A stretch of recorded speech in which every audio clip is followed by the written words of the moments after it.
So we say that perhaps the third major question, or identifiable question in this chapter that comes up is the question of identity, or more specifically of personal identity. And that question is, how can the self, or how does the self, persist through time? And that is, remain the same self despite the changes in consciousness that occur in the biography of a human being. And given that the self can remain itself, identical to itself, the same self, through time and through changes, how is it that we determine that? That is, how do we determine that a self is the same self that existed before, or that it's a different self? That's the problem of personal identity. How do we decide that someone is the same person through time, through their biography, which is, I would say, a more specific or a specification of the general problem of identity. And that is, how can one thing be said to be to remain the same thing through time, through change and through time? There have been philosophers really since the beginning of philosophy who said that they can't. That, for instance, a large metaphysical view of, say, somebody like Heraclitus, or relativists like Protagoras in the ancient Greek world, who believed that everything was always in flux. That is, the world, everything in the world, was in a constant state of change. And what this constant state of change indicated was that things were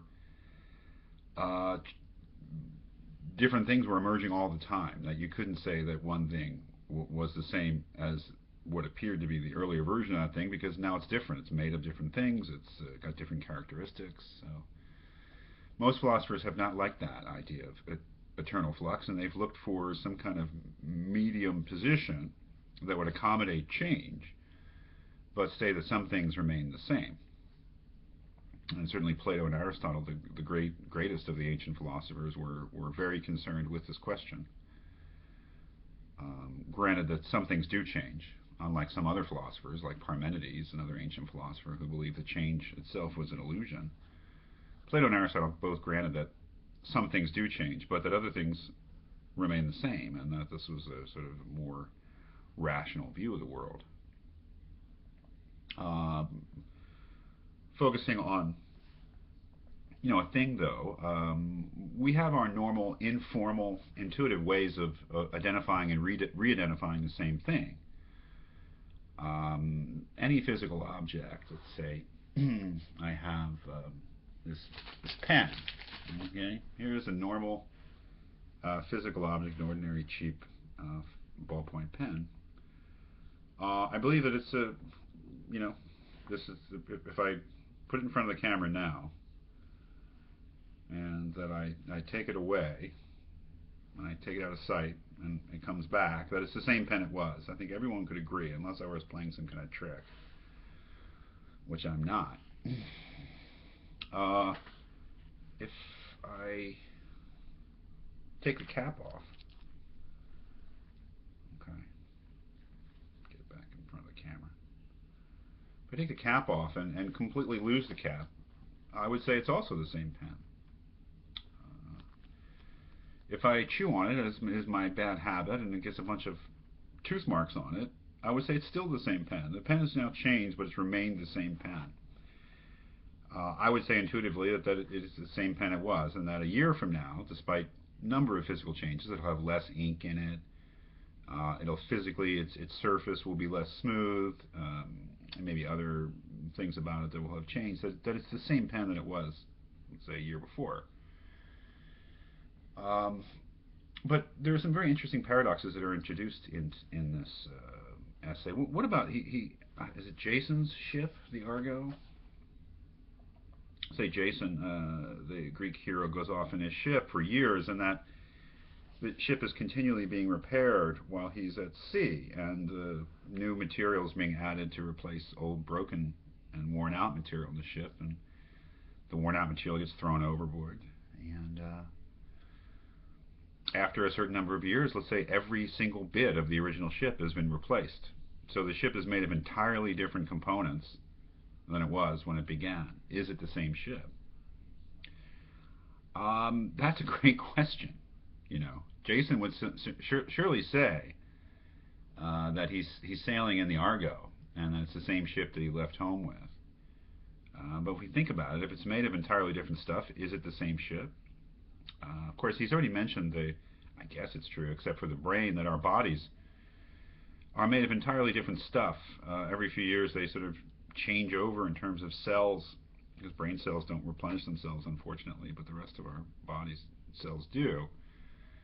If we're made of, again, accepting the brain, if the body's made of entirely different stuff than it was a few years before, what is it, like 6 or 7 years, then is it the same body? Well, certainly we would say that we have the same body that we did 10 years ago, but then again, we don't really, do we? It's aged, it's changed in different ways. It's a kind of a puzzle. And he tells a joke about the axe that the family has had for years, same axe that they've had for generations, but the handle has been replaced 6 times and the axe head has been replaced 7 times, but they still consider it the same axe. If the axe now has absolutely no material in common with the original axe, is it the same axe? It's kind of an interesting question. I think some people would say yes, some people would say no. So the question of identity, which is really the question of how something retains, or whether something retains its identity through time and change under different conditions, is a very interesting philosophical, really metaphysical question. And then we get to the question of personal identity. What makes for the same person over time? Because clearly, I think most of us would say that what makes the same person over time is not the same. We wouldn't use the same criteria as what makes the same physical object over time. As Reed says, if I lose part of my body, then I lose part of my body, not part of my person. That my personhood, my personal identity, therefore, is independent of, at least to some extent, of my body. That I am not identified with this particular body. And if we could imagine a disembodied consciousness, again, I called that into doubt last time, but we can certainly try to imagine a disembodied consciousness. We can imagine it, certainly, it's conceivable.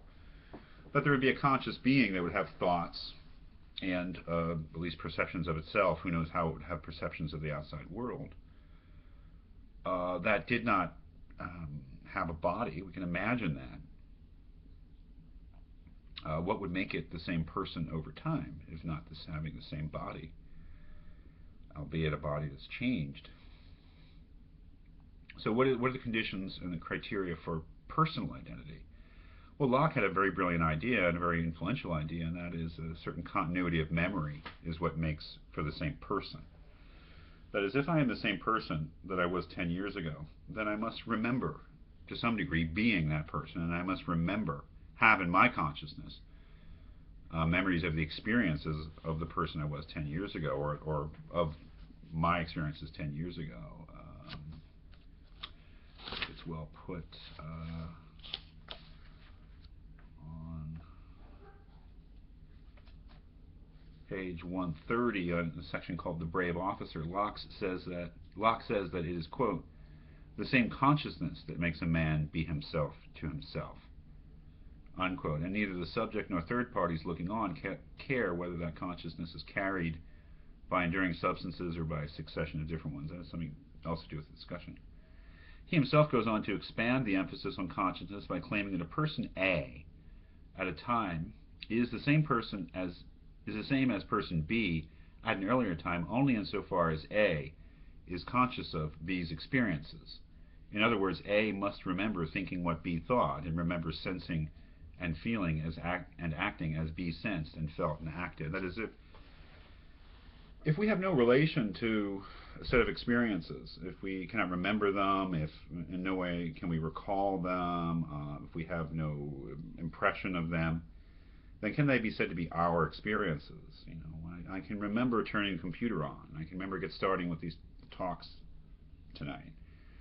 And that continuity of memory is essential to my notion of experience being my experience.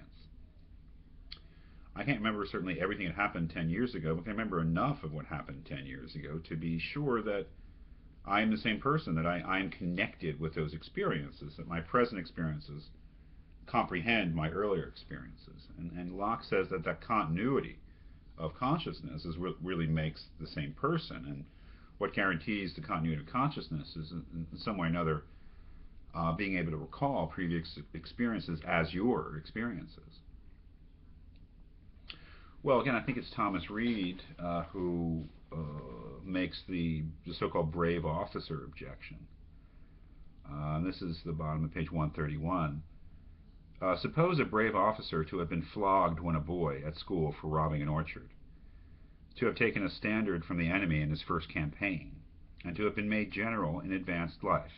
Okay, so the same person has that particular childhood experiences, that experience in his youth, and that experience in his advanced age. Suppose also, which must be admitted to be possible, that when he took the standard he was conscious of his having been flogged. That is, at the age when he took the standard in this heroic act in the battle, he could remember being beaten as a boy for stealing from an orchard.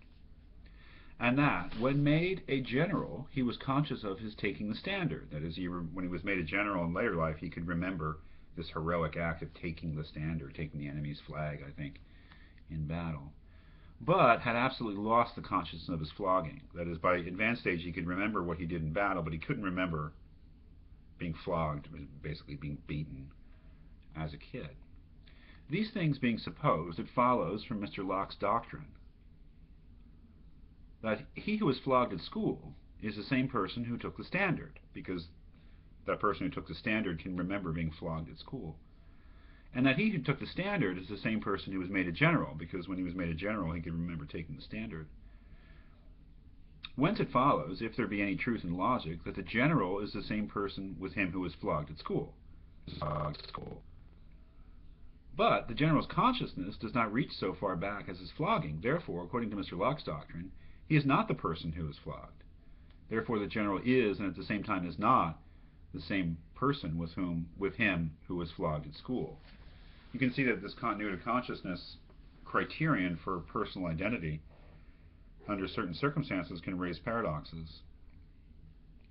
It would seem to us from the outside that the kid who was flogged, the kid who was beaten, the young man who took the standard, and the old man who was made a general are all the same person. But according to Locke's criterion of continuity of consciousness, which is remembering, that the person who took the standard is the same person as the kid who was flogged, and the one who was made general in old age is the same person who took the standard, but that the kid who was flogged is not the same person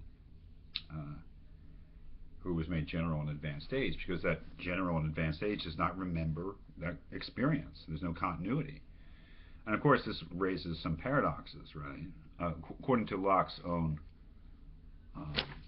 way of looking at things, and Reed points this out, that if A equals B and B equals C, what is it, the law of transitivity or commutativity, I don't know, it's transitivity, that A equals C. If A equals B and B equals C, then A equals C. That is, things that are equal to the same thing are equal to each other.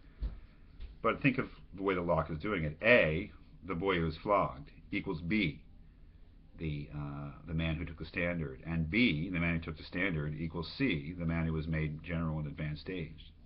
But because there's no continuity of consciousness between A and C, A does not equal C. So A equals B and B equals C, but A does not equal C, and that seems to undercut the very laws of logic, and is a very interesting objection, whether it's a fatal objection or not, to Locke's idea that personal identity is established through a continuity of consciousness.